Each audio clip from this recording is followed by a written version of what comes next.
Well, hello everyone.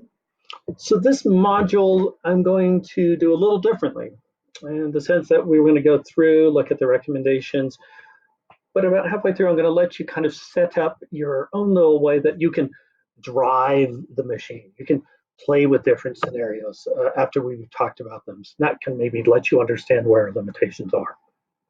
So let's jump in. External finance. Concerns with USAID is we are not meeting our access to finance numbers. So in terms of expenditures alone against loan guarantee fund, against other ones. So we're going to talk about how we're going to do that. One is we've had one definition of access to finance for a while, which was loans taken from LRO supported FSPs.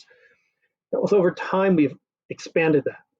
Now we talk about, we collect data on loans taken from non-LRO supportive SPs and also households that received PSMP transfers, such as via either HIPSA and or GOE.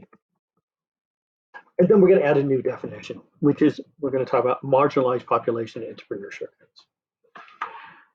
Now, we did have a theory of change. We never articulated that clearly, but we did make some assumptions. We assumed that if we increased,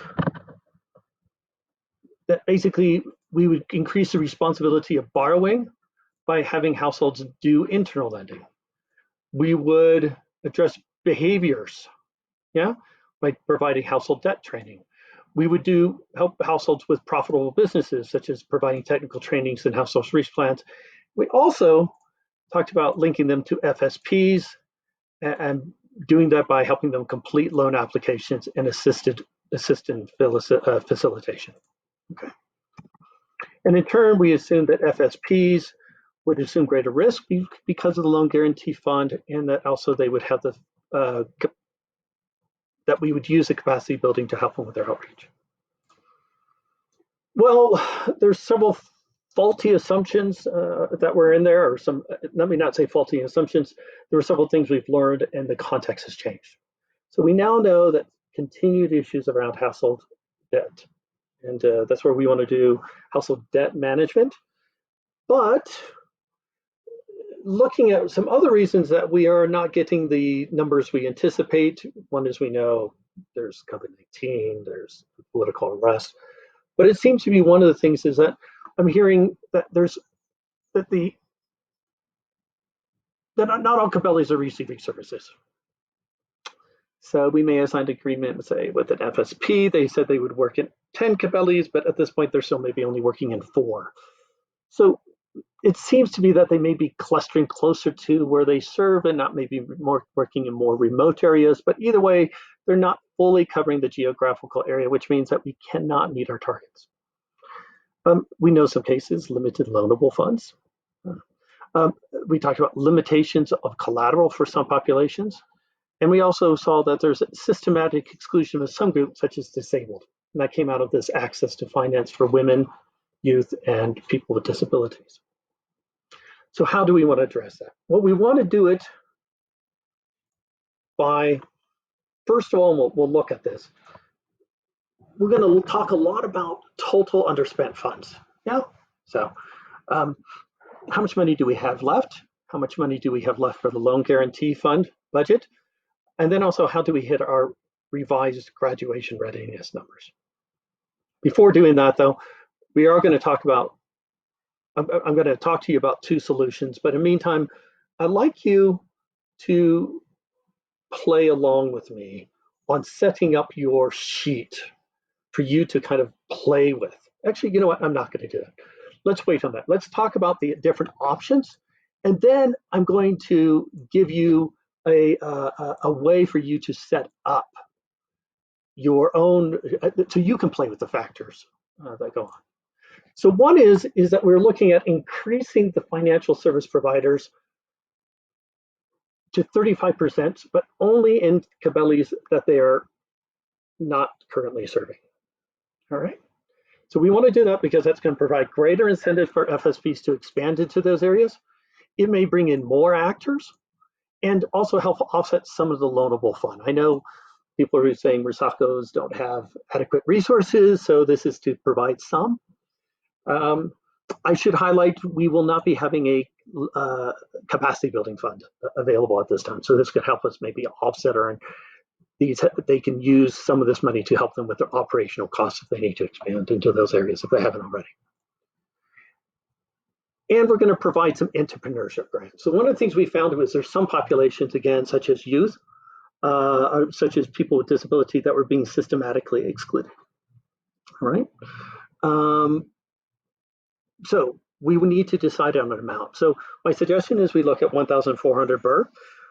This is driven by budget, and I'll show you that shortly. But it's also because that's the same amount we provided under COVID-19. We don't want this to be competing with actual larger loans, so people are not pursuing loans, but instead waiting for these transfers. We don't want to, quote, corrupt the system. We may want to think about doing cash transfers instead of directly through MFIs.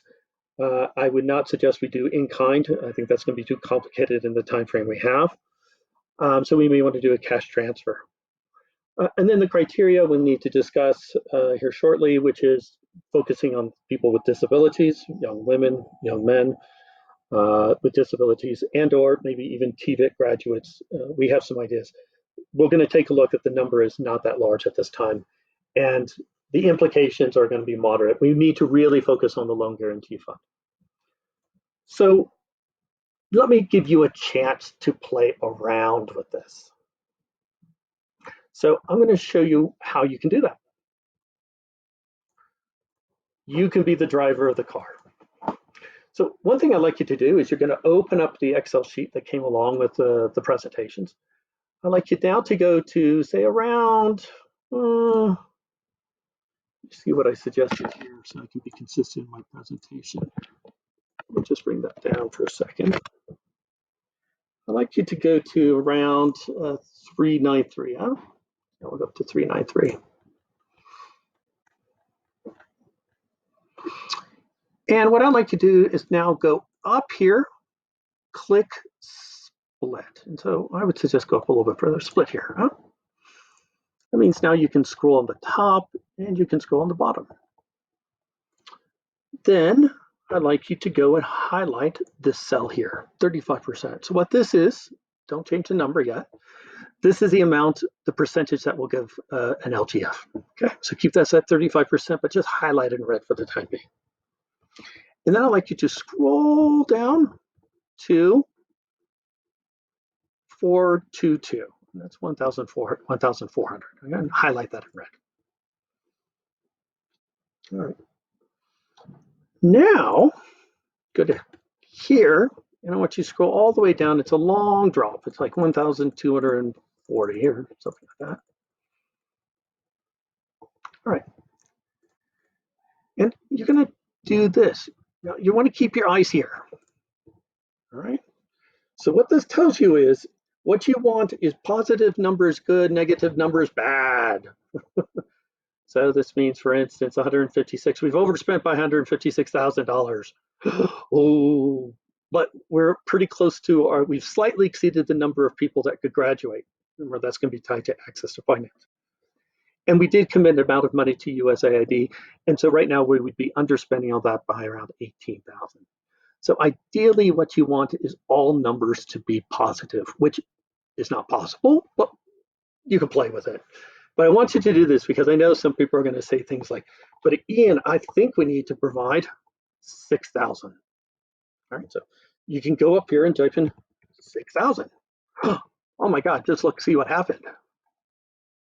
Yeah, we just increased our budget. We just further dug ourselves into a hole. We were initially 156 by increasing that to 6,000. Oh my God, that actually drove us now suddenly into 225,000. Okay. Let's put that back. Okay. Or you may decide, you know what? We really like to give Rusacos more money. You know, let's give them, you know, we want to give them a large amount. So we want to kind of go back up to here, that red line. Let's give them 50%. Let's give them 50%. Oh my God, look at that number, just went up. Yeah, so anything that you do is going to have a budgetary implication.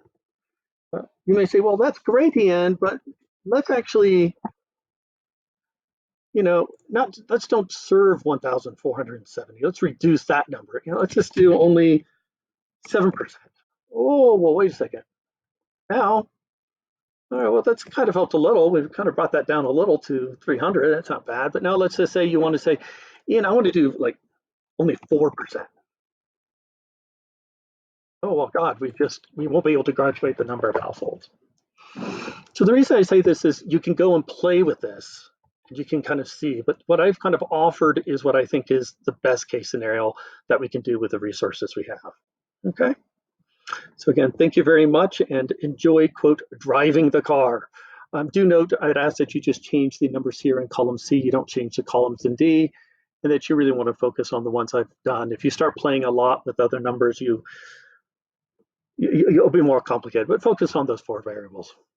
All right, well, thanks.